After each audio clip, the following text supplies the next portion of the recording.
bishatani waa bil aan rabno laba wax inaan helno kow in ilaahay dembigaaga dhaafo hadda maaha inaynu iyada dembi kororsanno dadka qaar baa bishatan musalsalaad iyo balaa bishii uu dembiga hore iska rogi lahaa mid cusub bilaaba ma aha bil uu qofka bini aadamka ay kaslaan noqdo bilaad marna hurudown marna ma aha waa bil qofka muslimka ay ijtihaad ku jiro waa qofka muslimka ay waa bil uu dadaalkiisa xadkii kama dambaystaha isku dayay inuu gaarsiiyo muxuu rabaa in ilaahay dembiga ka maydho wuxuu rabaa ajar inta ugu badan leh inuu shaqaysto wuxuu rabaa inuu ku biiro min cutaqaa'ih kuwa ilaahay naarta ka xoreynaya habeen walba naarta badh baa laga xoreeyaa bishatan oo dhan wadaaka fi kulli layla buu nebigu yidhi habeen walba ummadda muslimka qayb ka mid ah naarta laga xoreeya inaad u dadaasho sidii aad ugu biiri lahayd kuwa naarta laga xoreeyey waxay yidhahdaan culammadu bishatani waa shahrun litakhyiir gebigeedba waa sistamkaaga nololeed oo dhan inaad dib u hufto balaan cusub inaad degto acmaal gaaraa jirta uu bishan inoo sii tilmaamay waa kuwa ugu culus ee traininka lagu qaato traininada ugu culus kow de isagu waa ramadaan waa wada garanay iyada in la soomayo waa garanay waxyaabaha ugu culus ee bishan la qabto waxaa ka mid ah nebi moxamed calayhi salaatu wasalaam waa bishuu malakul jibriil qur-aanka la daraasiin jiray malakul jibriil baa u yimaada nebi moxamed iyo malakul jibriil baa waxay daraaseeyaan kitaabka alle ilaahay hadalkiisa idan bishatani bay culammadu yidhaahdaan waa bilu qofka muslimkii u xidhxidho inuu ku tadabburo ilaahay kitaabkiisa oo fahmo ilaahay muxuu nolosha ka rabaa idan bishatani waa bilu qofka muslimkii u xidhxidho warbal ilaahay warkiisa faham horta rabbi waxa uu kuu sheegayo rabbu asamaawaati walard ayaa adiga kula hadlaya bidaatig dadka qur-aanka markay akhrinayaan cid kale ka fekeraan cid kale ka fekeray adigunbaa ilaahay la hadlaya qof walba gaarkiisa loola hadlaya waxyaabaha bishatan uu aadka u qaban jiray nebigu calayhi salaatu wasalaam ummad muslimiinta u faray waxaa ka mid ah dee qiyaamu leylka taraawiixda salaada badan ee la tukanaya inaad salaadaha badsato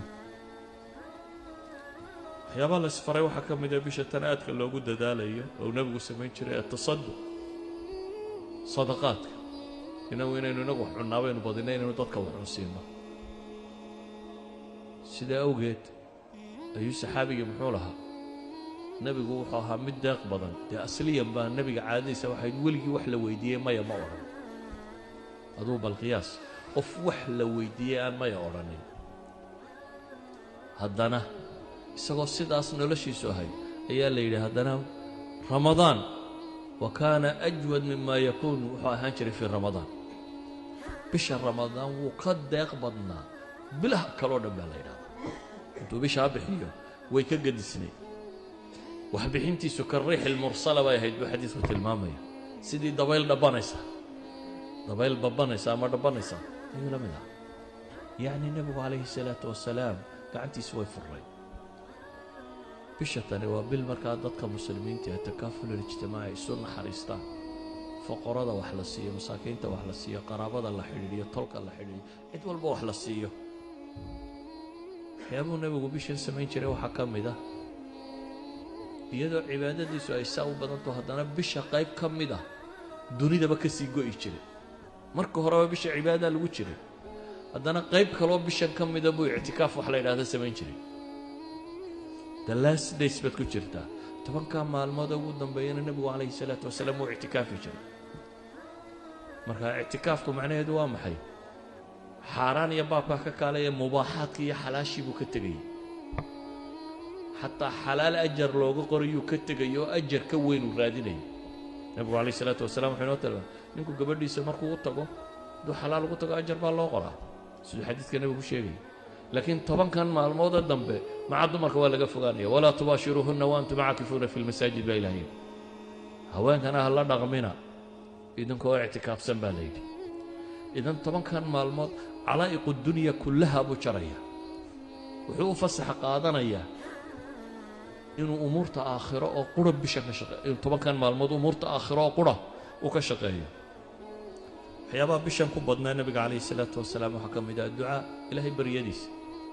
walidalik baa aayadda ducada ugu khaasaysani waxay ku soo aroortay maxay fii wasati aayaati sawm waidaa sa'alaka cibaadii cannii fainii qariibun ujiibu dacwata daaci idaa dacaan falyu'minuu bii walyasta aayaadkaasi kadib baa walaa tubaashiruhunna waanta aayaadka dambe ictikaafkii ka warramaya soonka aayaadkii soonka kalena waa ka horreeya idan waxay dhexda ugu jirtaa maxay waxay dhexda ugu jirtaa ramadaanka walidaalika culamadu waxay dhahdaan waa astaan tilmaamaysa khusuusiyada ay dacwadu baryada ilaahay leedahay bishan gudaheeda haddaba ayuha alaxiba ilaahay wuxuyna leeyahy waan tasuumuu khayrun lakum in kuntum taclamuun kuwii cudurdaarka la siiyey ayaa haddana waxaa la yidhi wacala aladiina yutiiquunahu fidyatu طacaamu miskiin markii la yidhi ayaa haddana waxa la yidhi waan tasuumuu khayrun lakum in kuntum taclamuun adigoo cudurdaar haysta haddana waxaa la yidhi waan tasuumuu soonkaa idiin khayr badan haddaa wax garanaysaan baa ilaahayna leeyahy subxaana